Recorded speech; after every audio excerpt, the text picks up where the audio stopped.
Hello, this is Pastor Nathan with Bible Stories for Kids, and today we're looking at a story where Jesus prepares his disciples for when he's going to die on the cross. And so things are going to get really difficult for him and for the disciples in the next part of our story, where he's going to be arrested and he's going to be crucified, and the disciples are going to be scared. They're going to be afraid they're going to be arrested and they're going to be killed for following Jesus and supporting him. And so Jesus is trying to prepare them. He's told them, I'm going to die on the cross, and then I'm going to rise from the dead. And they haven't really understood that. Like, they hear him, but they don't really understand or fully believe what he's telling them. And so he's trying to prepare them for when that happens, that it's going to be difficult. They're going to face temptations to disown him, to run and hide. And he's also going to give them a hope that when he rises from the dead, he's going to restore them. He's going to bring them back and encourage them and be like, I'm still your friend. I love you. You can still follow me.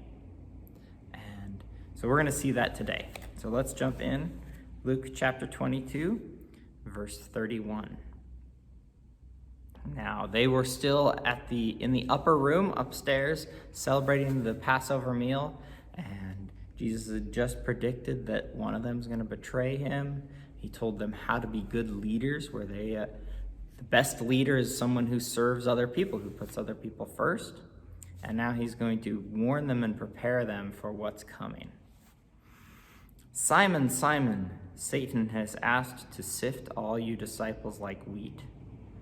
But I have prayed for you, Simon. I have prayed that your faith will not fail. When you have turned back, help your brothers to be strong. But Simon replied, Lord, I am ready to go with you to prison and to death. Jesus answered, I tell you, Peter, you will say 3 times that you do not know me, and you will do it before the rooster crows today. So that's a hard thing to accept if you were Peter. Jesus says Satan is going to sift and tempt them. That, again, Satan's the enemy, and he's deceived Judas, and Judas is betraying Jesus. And he's going to test the disciples. Sifting means, like, if you have it's kind of like a mesh bowl, and you put the wheat in there, and you want to get all the big crunchy stuff out so you can get nice flour for making bread. So you sift it.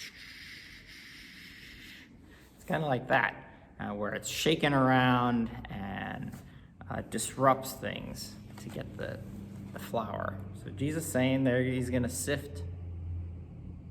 Satan's going to test the disciples, essentially. And so Simon says, no, I'll go with you to prison, and I'll die for you, Jesus. And Jesus said, no, you're gonna fail the test.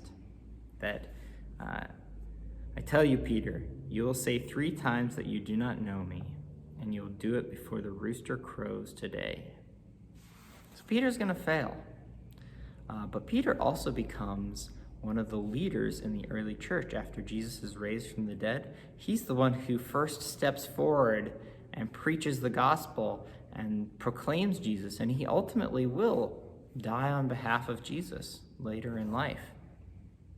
And so it's important to remember that even if you mess up, just like Peter has messed up, a really big mess up, that we can still follow Jesus. We can always turn and repent and turn from sin, turn from disobeying him to following him and proclaiming him, even when we mess up.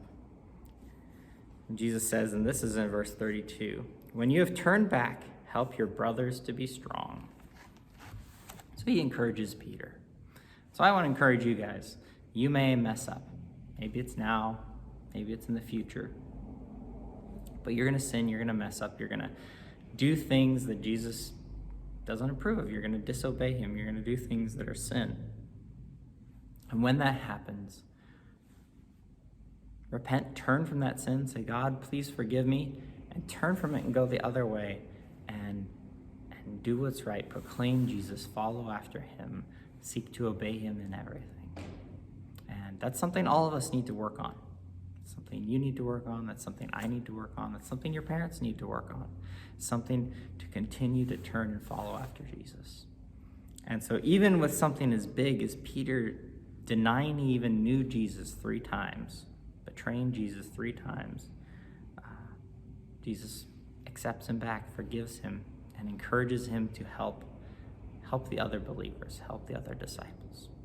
So hopefully that encourages you to keep pressing on even when you mess up. Have a great week, and I'll see you all next time. God bless.